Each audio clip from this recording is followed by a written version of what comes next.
Why does February have only 28 days? Why do some months have 30 days and others have 31? Why is September the ninth month, when sept means 7?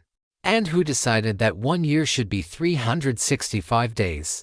The calendar looks normal because we use it every day, but when you look closer, it's one of the strangest inventions in human history, a system built from the moon, the sun, politics, religion, farming, emperors, mistakes, and one very confusing month called February.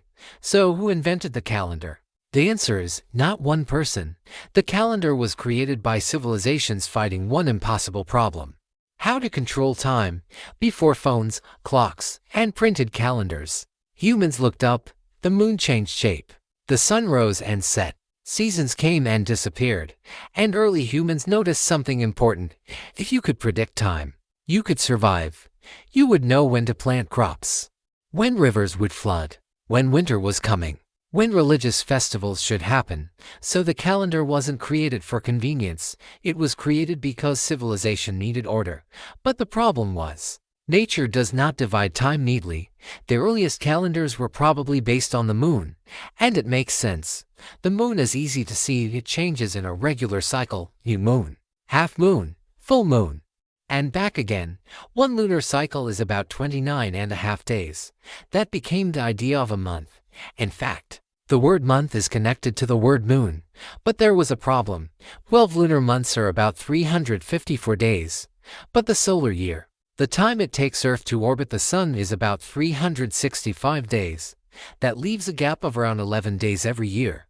And that gap created chaos. If your calendar followed only the moon, your seasons slowly moved out of place. A harvest festival could eventually happen in winter. A spring celebration could drift into autumn. So ancient civilizations had to make a choice: follow the moon, follow the sun, or somehow force both to work together. This is where calendars started getting weird. One of the most important calendar breakthroughs came from ancient Egypt. The Egyptians depended on the Nile River. Every year, the Nile flooded and brought rich soil for farming. Predicting that flood was a matter of survival. Egyptian astronomers noticed that the rising of the star Sirius happened around the same time as the Nile flood. So they created a calendar with 365 days. It had 12 months of 30 days, which equals 360 days. Then they added 5 extra festival days at the end of the year. Simple, elegant, almost perfect. But there was still one tiny problem. The solar year is not exactly 365 days, it's closer to 365.25 days. That extra quarter day doesn't sound like much, but over centuries, it adds up. Time was still slipping, and later, one of history's most famous leaders tried to fix it. By the time of ancient Rome, the calendar had become a mess.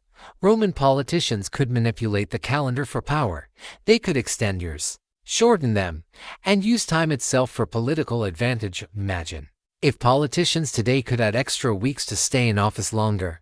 That was basically happening. So in 46 BC, Julius Caesar decided to reform the calendar with help from astronomers.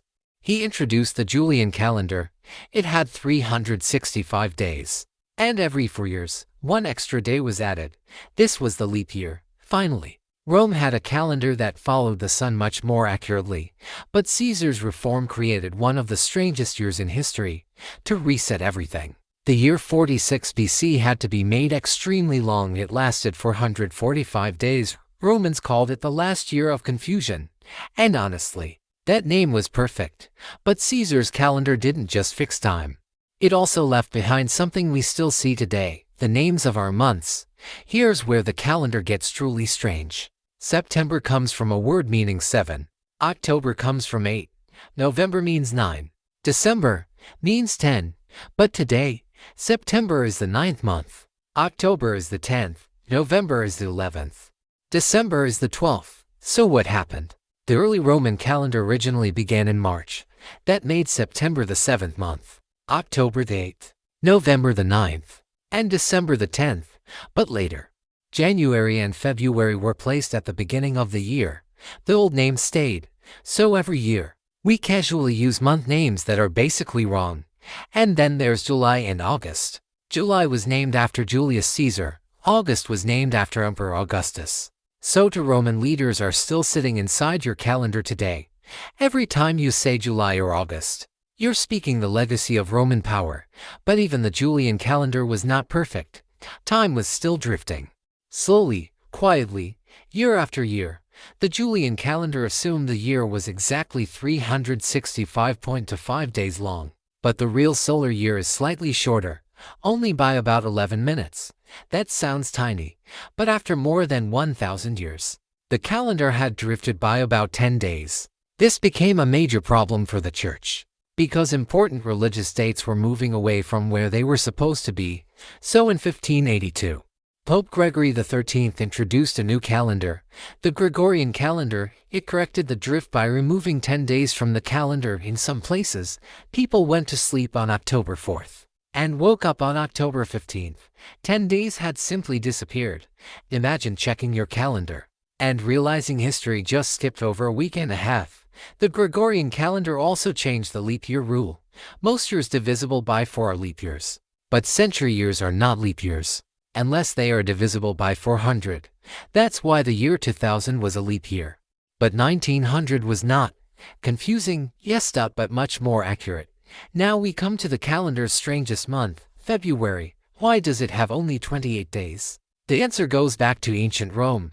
Early Roman calendars were built around religious traditions, politics, and odd beliefs about numbers. Some Romans considered even numbers unlucky. So calendar makers tried to give months odd numbers of days, but the total year still had to work. Eventually, February became the leftover month, the place where extra days were added or removed. It was also associated with purification rituals and the end of the old Roman year. So while other months got 30 or 31 days, February became the shortest. And when leap years were introduced, the extra day was added to February. So February is short not because it's special, but because history treated it like the calendar's storage room, the place where time's leftovers were kept. Even today, the Gregorian calendar is not the only calendar in the world. Many cultures and religions still use different systems. Islamic calendar follows the moon. Hebrew calendar combines lunar months with solar adjustments. Chinese calendar also uses a lunisolar system, which is why Chinese New Year changes date each year. This reminds us of something important. A calendar is not just math, it is culture. It tells people when to celebrate, when to fast, when to remember, when to begin again. Calendars organize time, but they also organize meaning. So, who invented the calendar? No single person did. The calendar was built piece by piece, by moon watchers, farmers, priests, astronomers, emperors, and popes. The Egyptians gave us a 365-day year. The Romans gave us month names, leap years, and confusion. Julius Caesar tried to fix time. Pope Gregory corrected it again. And today, we still live inside their decisions. That little calendar on your phone is not just a tool. It is a museum of human history. A reminder that for thousands of years, humans looked at the sky and asked, can we measure time? Can we predict the future? Can we bring order to the universe? And the answer became the calendar. Imperfect, confusing, ancient, and strangely beautiful. So the next time you wonder why February is so short, or why December means 10 but comes 12, remember, the calendar isn't weird by accident. It's weird because it carries thousands of years of human history. If you enjoyed this story, subscribe for more hidden origins of the things we use every day.